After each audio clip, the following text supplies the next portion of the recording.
Question 1, explain the concept of implied contracts. We are constantly entering into contracts. Some are written, verbal, expressed, or implied. Implied can also be called promissory estoppel or reliance.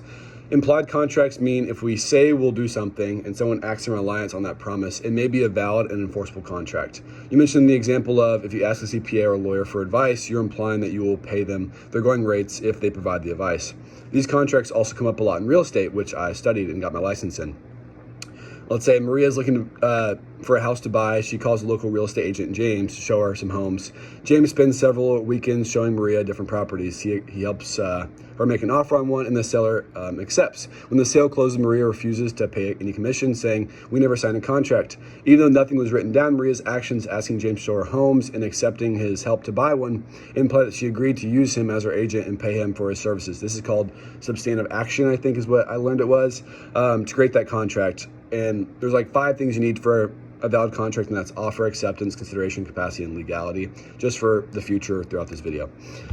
Question 2 is about Esau, and does Esau have to pay his brother who like kind of stole his birthright kind of scenario? And I would say this is the $1 million question. No, first things, offer to pay $1 million is not reasonable. This is seen in the court case Colodzel versus Mason in 2014, where a lawyer stated it would be impossible for his client to have gone to all 3 murder sites in the allotted time, and if anyone could prove it, he'd give him $1 million. An STCL student made the drive in the time frame and sent the lawyer an invoice. The lawyer does not have to pay. Nobody believes the lawyer was saying he would actually pay the money. Furthermore, a contract must have definite terms where each party understands what they are giving and getting. In Genesis, Esau did formally agree, verbally and with an oath, to give up his birthright, however. And Jacob wasn't joking. He intentionally struck a deal and lost his birthright in the biblical case. Question 3 is about the military and the U.S. flag emojis. The question of validity for this hinges on if the emoji's reply is a valid method of authorization. The slide points to the case where a farmer sold 97 tons of flax after texting looks good, okay, and yup, in other like cases of this, and then eventually sent a thumbs up emoji, and the court ruled that it was valid acceptance based on reliance on past actions. So the course of dealing can turn an emoji into acceptance, but only when the emoji clearly communicates agreement based on past behavior, which there is no information given in this scenario about past behavior. Regardless, the emojis do not mirror image the request when the commander asked for a clear yes or no authorization. Instead, the emojis are very vague and can mean American hype or some form of encouragement. So the commander should not bomb, I would say. Question 4 is about specific performance as an equitable remedy for a non-breaching party. So specific performance is a remedy used when money damages cannot adequately compensate the non-breaching party, and the only fair outcome is to require the breaching party to actually do what they promised to do. For situations where the subject of the contract is unique or irreplaceable, real estate is a common example of this, again, in this scenario because every piece of land is different or non-homogeneous. I think that's the correct term for that. In the case study Oliver versus Ball 2016, the sellers tried to back out of the land sale and just return the money. The appellate court decided to force a sale of the property because it is unique and thus incapable of duplication. And furthermore, the land was very appealing, in particular with hills, streams, minerals, and a great location. Another example of specific performance is the Sedmac v. Charlie's Chevrolet in 1981.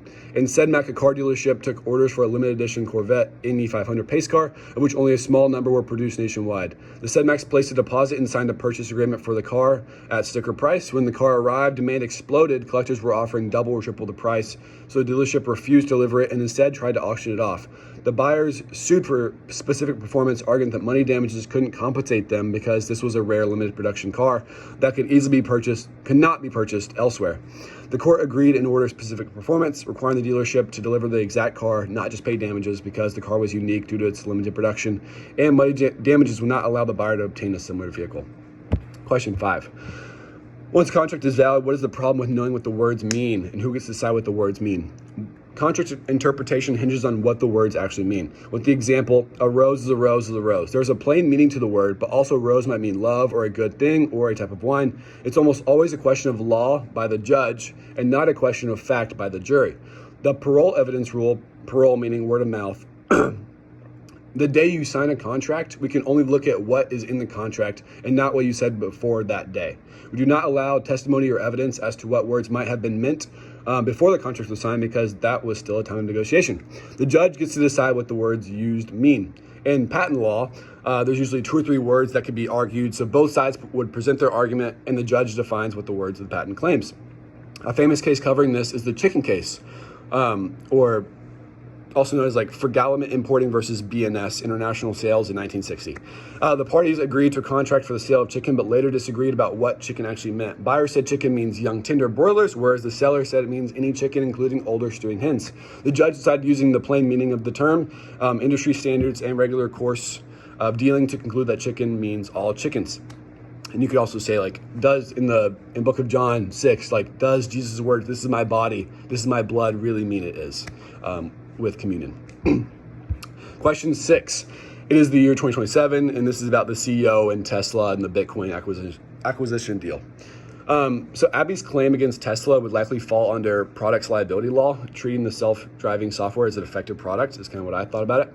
And all tort damages could include like past and future medical expenses, past and future economic loss, and past and future pain and suffering. But for the case of suing under strict products liability, which is liability for injury without intention or negligence for commercial sale of defective products, it only covers injury, not loss of business revenue. So what would be covered under strict products liability would be Abby's personal injuries, which like concussion, medical bills, pain and suffering, damage to her laptop, phone, etc., other property in the crash. But if she wants to recover the lost acquisition, she would have to sue via negligence or like duty. Tesla owes a duty of care in designing and updating its like self-driving software. Breach could be the glitch, failure to meet reasonable safety standards, like and to prove causation from glitch, crash, to her unconsciousness, to missing the deal. And I don't think Tesla could pull the assumption of risk card because like Trump fully like gave authorization clearance to Tesla in this. And if Tesla ignored like safety flaws or concealed defects or rushed out the system prematurely, a jury could argue punitive damages to punish the behavior. And the example, of course, of this is Branham versus Ford 2010, where a mom rolled her Ford Bronco when she turned around to quiet her kids, and the car rolled, and she was thrown from the car.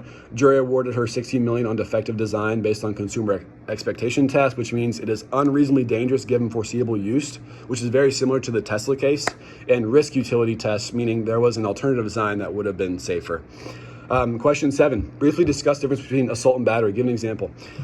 So in intentional torts, deliberate actions that cause injury. That's what intentional torts are. Assault and battery are 2 types of intentional torts. Assault, placing another in immediate apprehension of their physical safety or expectation, anticipation of physical injury. Basically, you threaten someone. Battery, on the other hand, is an illegal touching of another. In the court case Fisher v. Carousel Hotel, 1967, Fisher, a black man in a private club, had his plate stripped from him in the buffet line by the staff because the plate was attached to his person. It is considered battery. Torts in criminal law differ in a few different ways. Namely, in torts, the purpose is compensation opposed to punishment in criminal law. Furthermore, in criminal law, the standards of proof are a lot higher or beyond a reasonable doubt.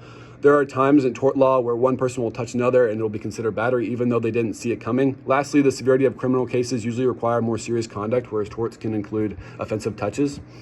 Punitive damages are awarded only in rare situations when a defendant's conduct goes far beyond ordinary negligence and shows a willful, wanton, reckless, or malicious disregard for the safety of others.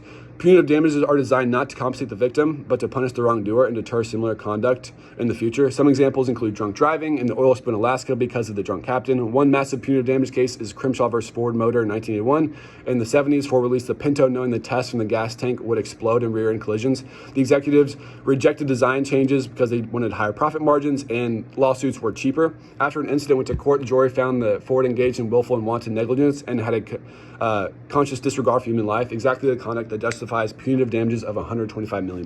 Thank you.